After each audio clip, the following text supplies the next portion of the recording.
So in the last few videos, we've done a lot of this sort of discussion on philosophy and soul searching and different things like that. And I still want to talk about philosophy to a degree, but in this video, I wanted to talk about something a little more tangible, a little more non-abstract. And I want to talk about the cost of ownership. So when it comes to anything in this world, whether it's a house, a car, a boat, any of that stuff, you have what's called TCO, the total cost of ownership. And this is exactly what it sounds like, how much money it costs to own a particular thing. Now, in reality, this is a concept that a multitude of companies use in a variety of different ways. The most notable instance of this being used is really with insurance companies, right? So let's use the example of a car here. Let's talk about a car, and I want to sort of invoke utilitarianism here. Now, for those of you guys who don't know, utilitarianism really started out as like a moral philosophical standpoint that was really originally created by Jeremy Bentham, and it was this idea of examining how a organized society would work, right? You know, Jeremy Bentham's stance was, if everybody in a society does what's in their own best interest, then the society itself will better. You know, it'll be a better place. And John Stuart Mill had countered that and said, but what if it's in the interest of like a majority or a large minority of the of people in society to see society destroyed, to see society come crashing down? And so you can't really base it strictly on what's best for the individual. You have to choose what's best for the individual and what's best for society as a whole, the greatest good for the greatest number of people. And so as a result, he espoused what's really more like modern day utilitarianism as opposed to Jeremy Bentham's original idea. But if you remove utilitarianism from the moral philosophical perspective and you look at it in a much broader scale, then utilitarianism is this idea that everything has a utility. It has a use, a purpose that it serves. In his book, Justice, What's the Right Thing to Do by Michael Sandel, and even in his Harvard lecture series, he had a really, really good point that he made, a really good segment where he was talking about flutes. And he said, what if there was a flute maker and he was the best flute maker in the world? If he was making flutes, who should they go to? Well, the answer is the best flutes should go to the best flute players, because that's what flutes are for. They're made to be played, not to sit on a shelf somewhere because they look really good. And so if you follow that perspective, and it's kind of heavy-handed depending on what circumstance you're talking about, but if you follow that perspective and then you apply it to a car, then the question is, what's the utility of a car? What's the purpose of a car? Well, the purpose of a vehicle is to get you from point A to point B. Sometimes point A, B, and C, but it's designed to get you from point A to point B. Point A might be California, point B might be New York, or point A might be your house, and then point B might be work 2 miles up the road. But that's the purpose of a vehicle. That's the use, that's its utility, that's the role it plays. What people look at when it comes to buying a car and what you should really focus on is the reliability of that vehicle. Not so much whether or not it'll get you from point A to point B, the question of how reliable is it when it comes to getting you from point A to point B? How long will it do that? Will it do it for 5 years? Will it do it for 10 years? Will it break down in 3 months? Those are the kind of things that you look at when it comes to purchasing a vehicle. But more so than that, on a broader scale, when it comes to purchasing a car, purchasing a house or a boat or any number of those things, the total cost of ownership comes into play when basically you sit down and you analyze that one particular thing and you say, from now until the time that I no longer own this, how much money will it cost to own it? How much money will it cost in total? So let's use two vehicles here. Let's use a Mercedes E400 Coupe, because I was actually looking at one of those at one point in time. And then let's scale back and let's look at a 2018 Toyota Camry. Now the Toyota Camry is a far more practical car, but looking at the total cost of ownership, it'll be a lot cheaper to own that Camry than it will the Mercedes. And here's the reason why.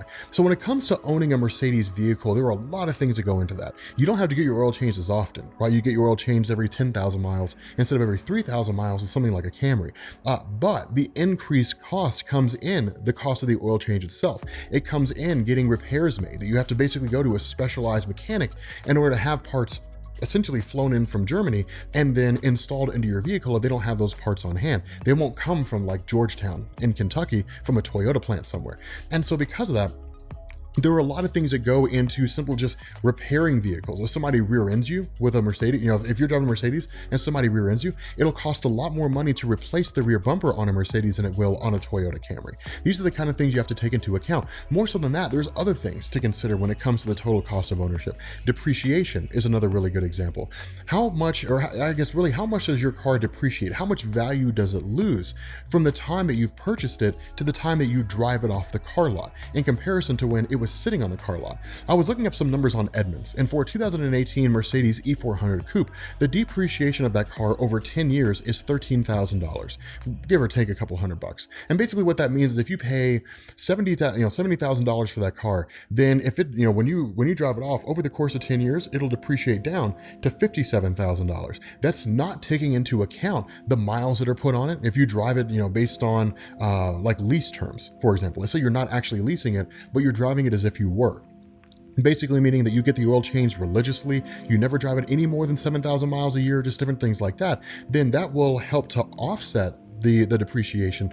But again, you'll still depreciate by that amount of money. There, that comes into terms in addition to the fact of like how much it costs to own and how many people would actually be willing to buy it. There are all these things that go into owning like super high-end cars. But then you look at something like a Toyota Camry. The total cost of ownership for a Toyota Camry is lower because unlike a Mercedes, you don't have to fill it with premium fuel. You just use unleaded. Unlike a Mercedes, it won't cost you a fortune to repair various aspects of that car because that car is so plentiful. There's so many of them on the road that mechanics, there's so many mechanics out there that have to know how to deal with Camrys. The parts to repair on a Camry are a lot cheaper because there's so many Camrys out there. There's a lot of things that go into play with regards to owning that vehicle, and that's not even taking into account insurance. Let's say for example that you go to your insurance company, you go to State Farm, you go to National, whatever it is that even exists anymore. You go to Allstate or Progressive or whatever the case is, and you say, I want to own this vehicle. What they're going to do is they're going to take everything about you on a financial level. They're going to take your payment history with them. If you're new, if you've been with them for a while, they're going to take the unreliable payment history or the inability to know how accurate you are with your payments. If you haven't been a customer with them, of course, they're also going to charge you more because they can. They're going to look at whether or not you've had wrecks. They're going to look at whether or not you've had speeding tickets. They're going to look at your age. They're going to take all these things into account, and they're going to spit numbers back out. And they're going to say, here's how much money it's going to cost you to insure this vehicle, and here's how much your 6-month, 12-month, or monthly premiums are going to be. That number for a Mercedes, BMW, Audi is going to be higher than for a Toyota Camry. They're going to look at that and they're going to say, if somebody wrecks into him, how much money is it going to cost us as an insurance company to repair that car? Because they're not going to be paying out of pocket. They're going to have a deductible. They might be 10% of the replacement cost or whatever, meaning we as an insurance company will have to cover 90% of the cost. We want to mitigate that amount of cost, so we're going to pass it on to them in terms of their insurance payments. So how much money will all this end up costing? Your premiums will be lower on a Camry than they will on a Mercedes because the cost to repair it, to go through maintenance, things like that, in the event of an accident, so on and so forth, will be a lot lower with a Camry than they will with a Mercedes. These are things to keep in mind, and this is everything. This is the cost of owning a house. This is the cost of owning a boat. This is the cost of buying a computer. I order 2 computers from Singularity Computers because they make super high quality stuff. To me, because of the Singularity Computer's name, because they're finally getting a lot of recognition in the PC building community, and people are realizing they are basically boutique builders who make insanely high quality systems, the cost of owning that is minimal for me because it serves a utility of being a video editing PC and the other one being a gaming PC. Those serve their purpose, and the parts won't really go bad. I'd have to shock the piss out of it, and fry everything in the system in order to destroy that computer, or drop it on the ground and liquid cooling goes everywhere, whatever the case is. But you look at that and you say, here's how much it'll cost to buy, here's how much it'll cost to own.